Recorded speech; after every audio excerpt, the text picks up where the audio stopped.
ということで、この ADV160 でいつもの峠道を走って、その基本的な乗り味を確認してみました。これから高速道路で移動して、例の私が苦手としている林道を走ってみたいと思います。その後また高速道路に戻ってきて、このモデルのライディングポジションや高速巡航性能、装備品、最後にこのモデルの良かった点、ちょっと気になった点などまとめをコメントしていきたいと思います。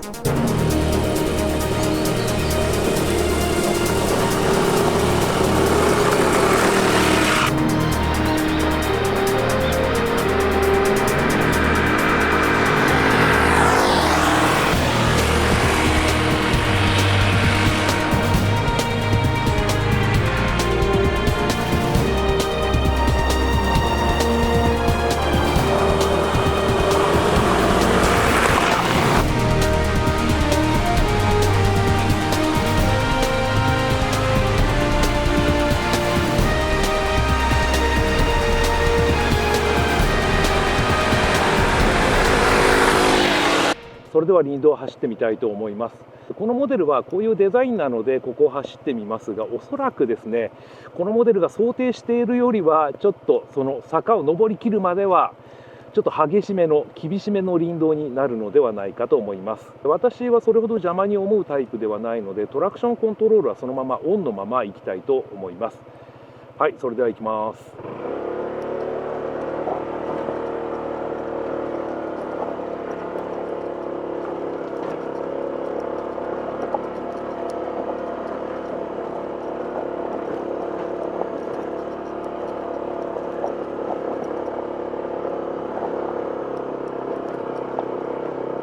こんな感じで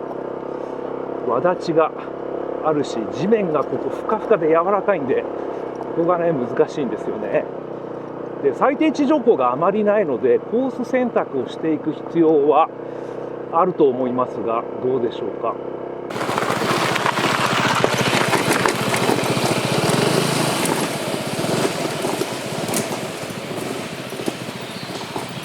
後方車で下をするわけにはいかないんで、安全なルートを行きたいと思います。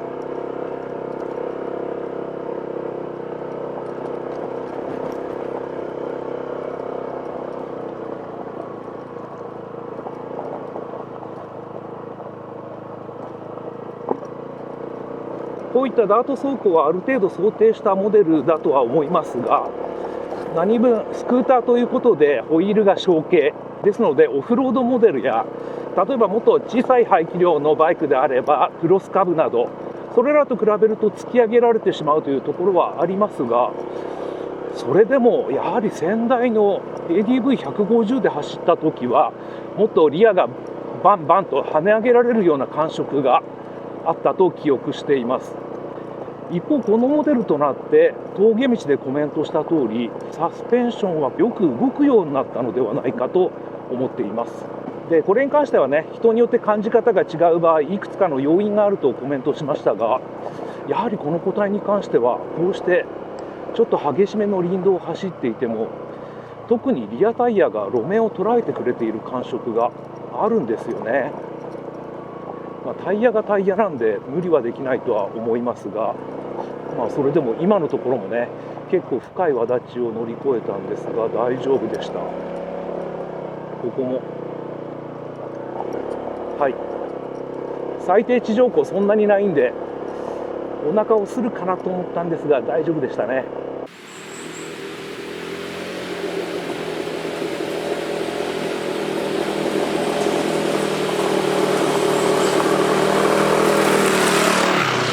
このモデルはスクーター CVT ということで、基本的にはエンスト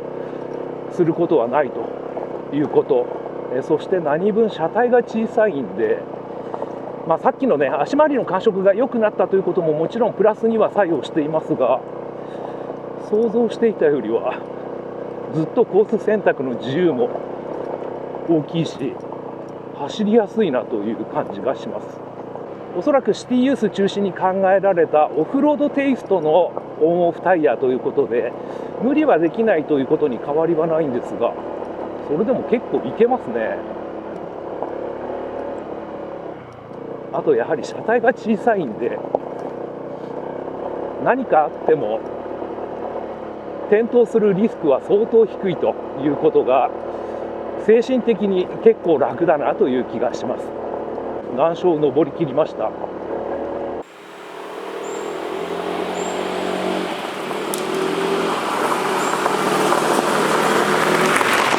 峠道ではフロントのサスペンションも動きが良くなったように感じると言いましたが、こういった林道に持ち込んでみてもその印象に大きく変わるところはありません。このモデルで林道を実際に走る方がどの程度いるのか分かりませんが、ここまで乗った印象としては想像以上に楽しく走れるといった感じです。この辺りはね ADV150 も当時そんなコメントをした記憶がちょっと残っているのですが、その辺りはねキープコンセプトといいますか、各部良くなってはいますけれどもあまり大きくは変わっていないといった感じだと思います。あとエンジンの排気量が若干大きくなっているので、こういったダート走行、特に先ほどの上り、ああいった厳しいところではわずかではありますが、こちらのモデルの方がエンジンにも余裕がありそうな、回転域の低いところを使いながらぐっと地面をその良くなったサスペンションを利用してタイヤをグリップさせながら前に進んでいくという感触があって、安心感としてもやはりこのモデルの方が1枚上手かなという気がします。昨日大雨だったんでここも油断できないんですが、はい、大丈夫でしたね。あとやはりこの手の乗り物で林道に入るときはいつもコメントしていますが、クラッチ操作から解放されているんで、そういう面ではハンドルバーをライダーグッと握って、あと両方の手で操作するブレーキに集中できるということで、これもこの手のモデルが意外にも林道を走りやすいというところにつながっているような気がします。ここも浅い岩立ちにはまったままなんですけれども、車体の安定性もいいですね。おそらくこれに関してはサスペンションの感触が良くなったことが大きく貢献しているんだと思います。こういったデザインのモデルですから、前後のサスペンション、さらにもう1段か2段ずつサスペンションのストローク感が欲しいなとは思いますが、それでも林道ツーリングぐらいであればこれでも十分なのではないかとも思えてきます。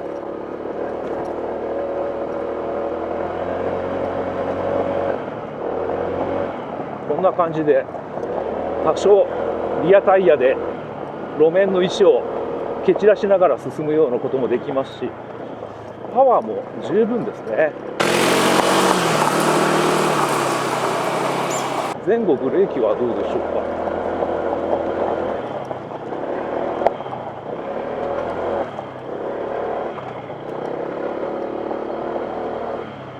か。はい。今リアのブレーキ試したんですが、スクーター的ではありますけれども、こういった林道においてもそんなに制動力が唐突に立ち上がるわけではないので、まず使いやすいリアブレーキだなと思います。はい、で今度フロントブレーキ試しているんですが、このモデルはフロントのみが ABS を装備しているということで、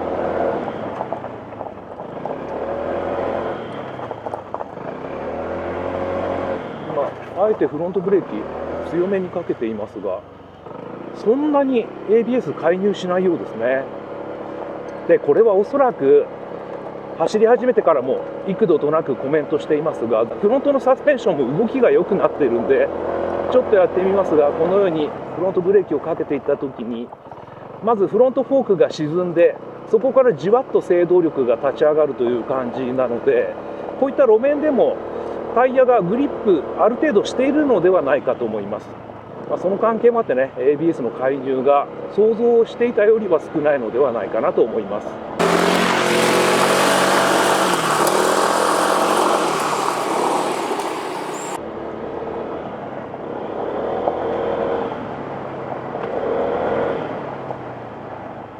はい、両方のブレーキを併用すればそれなりに素早く止まることもできますし、なんといってもこの車体の小ささがいいですね。多少無理しても何も起こらない、転倒リスクも相応に低いという感じで、それが良いのではないかと思います。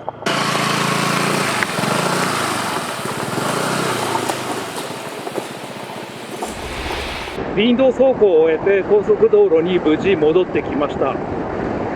それでは早速このモデルのライディングポジションについてコメントしていきたいと思います。ハンドルバーの高さに関してはダート走行、オフロード走行もある程度は視野に入れたモデルとしては若干低いかなという気がします。ただ私は身長179センチなので、一般的な身長の方であればこの高さでも十分という方がいてもおかしくはないと思います。このモデルは見ますとテーパー形状の、これもオフロードテイストが漂っているハンドルバーになっていますが、林道走行を終えた今となっては私の体格だとあと 1,2 センチ幅広でもいいかなという感じでした。ただそれはあくまでも実際に林道を走る方の場合で、もっぱらオンロード走行のみ、このモデルのアドベンチャーバイクテイストを楽しみたいだけという方の場合は、このハンドルバーの幅、高さでも十分と言えるでしょう。今日私はいつもの通り撮影機材の関係でタンデムシート上に中型のシートバッグを装着しています。でこのシートバッグは完全にタンデムシートの上に乗っかっているので、シート、ライダーズシートの前後長には影響していないはずなのですが、これに関しては私の体格だとやや狭いかなといった気がします。具体的に言うと、今私はシートの段差に尾てい骨が当たるぐらい腰を引いて着座していますけれども、この状態で足を前に投げ出すとこんな感じ。投げ出せないことはないんですけれども、この状態だと膝がかなり曲がっていて若干窮屈感があります。で私の体格だとこの状態で足を強く前に蹴り出して、シートの段差やシートの摩擦力を生かして車体をホールドするような場合でもちょっと曲がりすぎだなと感じます。一方フロアボードにこのように普通に足を置くと、この状態だとちょうど膝の角度は90度ぐらいなので、私はどちらかというとこのように前に足を投げ出すよりはこの方が自然なライディングポジションであると感じられます。今日は林道走行もあったのですでに200キロ近く走行していますが、着座面の痛み、疲れなどは感じることはありませんでした。またタンデムシートも広々としているので、おそらく2人乗りした場合もタンデムライダーから大きな不満が出るということもあまりないのではないかと思います。今私はだいたい80キロぐらいで巡航していて、タコメーターを見ますと回転数は7000回転弱といったところ、この状態からフルスロットルまで開けてみます。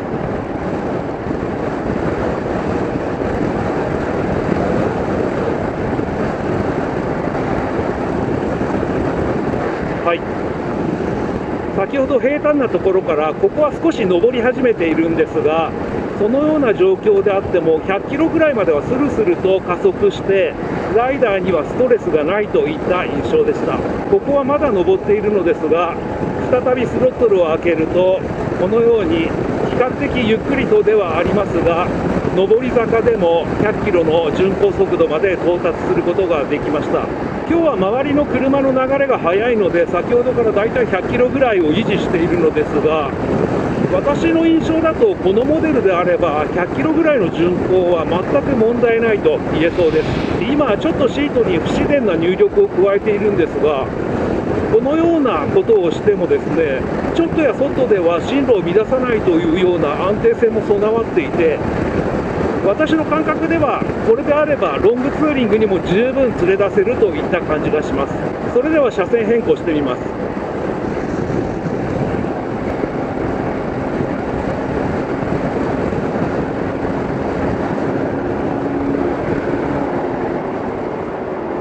ホイールベース自体はそんなに長くもなく、そして前後ホイールも比較的小径なので、私としてはもうちょっと高速道路の車線変更は気を使うかなとは思ったんですが、その心配は杞憂に終わったようです。安定性も全体的にはかなり優れていると言えるのではないでしょうか。で今前のトラックがだいたい90キロぐらいで巡航しているので、それについて走っているのですが、トラックの後ろということで空気の流れが乱れていることも多いと思いますが、そんな中にあっても全く問題なく車体の方はビシッと安定しています。ここは周りの交通の流れが速いことが多く、今それに合わせて走っているのですが、こういう状況だと高速道路上のうねるようなギャップを拾った時には想像していたよりもずっと強いショックがライダーに伝わってくることが多いものですが、やはりそういった時もこのモデルはショックの伝え方というか、その衝撃のいなし方が本当にうまく処理されているようで、近年私が乗ったユニットスイング式のスクーターの中ではずば抜けてこの前後の足回りはよくできていると感じます。こういったユニットスイング式のスクーターではエンジンや給排気系、そして各種ホース類など重量物が一切合切リアサスペンションとして動いているので、バネした重量の重さによるドタバタ感、そしてこのモデルもやや大きめとはいえ比較的小径のホイールを採用した乗り物ということで、理屈からするとリアのバネした重量も重いですし、大きなギャップを拾った時にはライダーにそれなりのショックを伝えざるを得ないというところはあると思うんですが、でこのモデルも当然のことながらそういうことが全くないわけではないんですけれども、ギャップを拾った時のそのショックの波形の一番頂点のところがうまく丸め込まれているといった感じで、これがですね乗り心地の良さ、前後サスペンション、足回りの動きの良さだとライダーには感じるのではないかと思います。また先ほどカメラの電池交換をしている時にこのモデルのタイヤを見ていたのですが、このモデルが装着しているタイヤというのはちょっと大きめで、いわゆるエアボリューム、タイヤの中に充填されている空気の量が多いということもこういった感じ方に貢献しているのかもしれません。いずれにしてもこの点に関しては私は多くの方とちょっと意見が異なるかもしれませんけれども、今日試乗している個体に関してはそれぐらい前後の足回りの感触は良いと感じられました。このモデルはアドベンチャーバイクテイストでなかなかかっこいいんですが、装備品自体は比較的シンプルで、まず前方のカメラが捉えているこのウィンドスクリーン、これは工具を使用せずとも2段階に高さが変えられるようになっています。先代モデルもそれなりに大きなウィンドスクリーンがついていたと思うんですが、ウィンドプロテクション効果はそれほどでもないとコメントしたのを覚えています。このモデルとなってそのあたりが改善されたのかなと思ったんですが、今ウィンドスクリーンを目いっぱい立てている状態ではあるんですが、これに関してはあまり大きな改善は見られないようです。今ちょうど向かい風となっていて、前方からもろに風を受けているんですが、そうですね、上下方向で言えば本当にこのスクリーンの高さぐらい、ライダーの胸にはもろに風が当たっているという感じなので、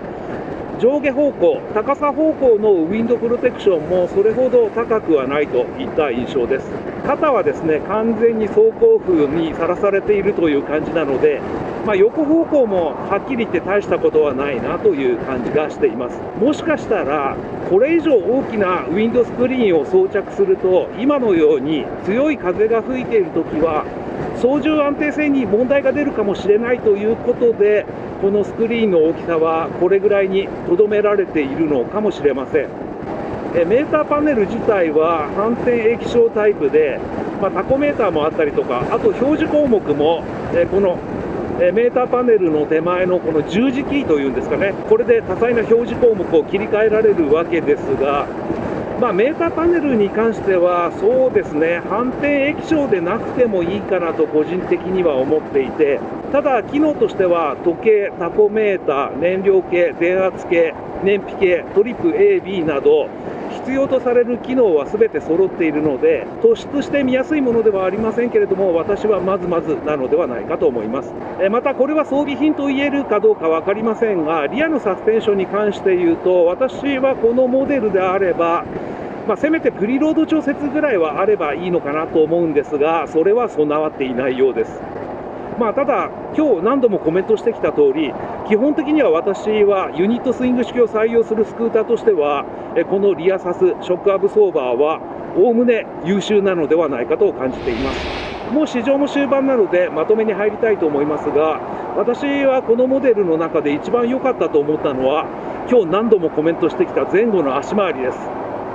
最後終盤になってコメントした通り、もしかしたらタイヤのエアボリューム、タイヤの中に充填されている空気の量の多さ、タイヤが少しファットなのでそれも影響しているかもしれませんし、実際に前後のサスペンション改良されたかもしれませんし、ちょっと要因としてはいくつか考えられますが、いずれにしても今日私が試乗している個体に関しては前後のサスペンションはスクーターとしてはとても良かったと思います。薄く広くではありますが、走りに余裕がプラスされたといった印象もあり、その点に関しては排気量がわずかではありますけども、拡大されたのは伊達ではないなと思いました。一方ちょっと気になった点ですが、まずこれは先ほども言った通りしょうがないのかもしれませんが、このウィンドスクリーンのウィンドプロテクションがもう少し高ければなお良かったのではないかと思います。このモデルはスマートキーシステムを採用しているのですが、どうもですね、そのスマートキーを感知する範囲が狭いようで、今日撮影中幾度となくスマートキーと通信ができていませんよという警告灯がついたり、あとエンジンを始動しようとしてもなかなかスマートキーを認識してくれないという現象が起こっていました。これに関してはちょっと前に試乗したフォルツァの時もコメントした記憶があって、さすがに後方車2台借りて2台ともスマートキーの電池が衰弱している、弱くなっているということは可能性としては低いと思うので、私はもしかしたらホンダの二輪車用のスマートキーシステムはちょっと感度が低いというか、認識する範囲が狭いのではないかと思い始めています。また最後となりましたが、このモデル今日1日エンジンを結構回したりとかした割にはですね、燃費はですねリッター 43.7 キロということで、やはり経済性に関してはかなり優秀だなと思います。もうすでに230キロ走行していますが、今朝出発前に満タンにしてまだ燃料系のバーは3本残している状態。燃料系のバーは7、8本8本ですかね、7本か8本程度で示されているわけですけども、そのうち3本を残した状態ということですので、航続距離もかなり伸びるのではないかと思います。あとそうですね、思い出しましたけども、やはり私はスクーターはパーキングブレーキはあるべきだなと思っていて、このモデルはね前後ディスクブレーキを採用しているので、フォルツァの時と同様パーキングブレーキつけるとコストがかかるのかもしれませんが、私はやはり何らかのパーキングブレーキ的な機能はあった方が良いのではないかと思います。それ以外に関してはこのモデルはデザインもいいですし、ちょっと林道を走って遊ぶようなこともできて本当に楽しいスクーターだなと思いました。ということで今日は多くの方からリクエストをいただいていたホンダ ADV160 に試乗しました。それでは今回試乗したホンダ ADV160 の外観、主なスペック、装備などを確認していきましょう。全長は 1950mm、全幅は 760mm、全高は 1195mm、ホイールベースは 1325mm、最低地上高は 165mm、シート高は 780mm、車両重量は 136kg、タイヤサイズはフロントが1108014インチ、リアが1307013インチ、エンジン形式は水冷4ストローク4バルブ OHC 単気筒、ボアストロークは 60mm×55.5mm、総排気量は 156cc、圧縮比は12、最高出力は16馬力8500回転、最大トルクは15ニュートンメーター6500回転となっています。4バルブ化、ショートストローク化により出力を向上させるとともにアイドリングストップ機能を内蔵し、環境性能、経済性を向上させた ESP プラスエンジンを搭載しています。またホンダセレクタブルトルクコントロールを装備しています。このモデルのキャラクターを反映し、サイレンサーにはスポーティーな外観が与えられています。フレームは PCX160 をベースとし、スクーターながらダブルクレードルフレームに近い構造を採用しています。それゆえフラットフロアではありませんが、剛性感に優れる走行感覚を実現しています。サスペンションはフロントが整列タイプのテレスコピックフロントフォーク、リアはリザーバータンク付きツインショックを持つユニットスイング式を採用しています。フロントブレーキは日清製片押しタイプ2ポットキャリパーとウェーブ形状のローターを持つシングルディスクブレーキ、リアも同じく日清製片押しタイプ1ポットキャリパーを持つウェーブ形状のシングルディスクブレーキとなっています。またフロントのみ1チャンネルの ABS は標準装備です。ハンドル周辺のデザインはご覧の通りとなっています。ハンドルバーはテーパー形状で、メーターパネルは大型の反転液晶タイプ、タコメーターをはじめとする多彩な表示機能を持っています。左右のスイッチボックスはホンダの一般的なタイプを採用。左右のブレーキレバーも同様で、パーキングブレーキなどは装備していません。ステップフロア、格納式タンデムステップの外観はご覧の通りです。スマートキーシステムを採用し、鍵を取り出すことなくメインスイッチのオンオフ、給油口やシートの開閉が可能です。燃料タンクの容量は約 8.1 リットル。給油口リッドを開けると、給油口の上に便利なキャップを置くためのスペースが設けられています。シート形状はご覧の通りです。シート下ラゲッジスペースの容量は約29リットルで、コンパクトなものであればヘルメットを1個収納可能です。残念ながら撮影当日着用していたヘルメットを入れてみると、シートをスムーズに締めることはできませんでした。その対応のためか、ヘルメットのヒンジ周辺にはヘルメットホルダーが設けられています。強固な金属製グラブバーは標準装備です。また、ハンドル下左側には USB タイプの電源ソケットを持つグローブボックスを装備しています。ウィンドスクリーンの下左右にはノブがあり、これを同時に引き出すことで工具を使用することなくウィンドスクリーンの高さを2段階に調節することができます。透過器類はウインカーを含めて全て LED を採用。センタースタンドも標準装備です。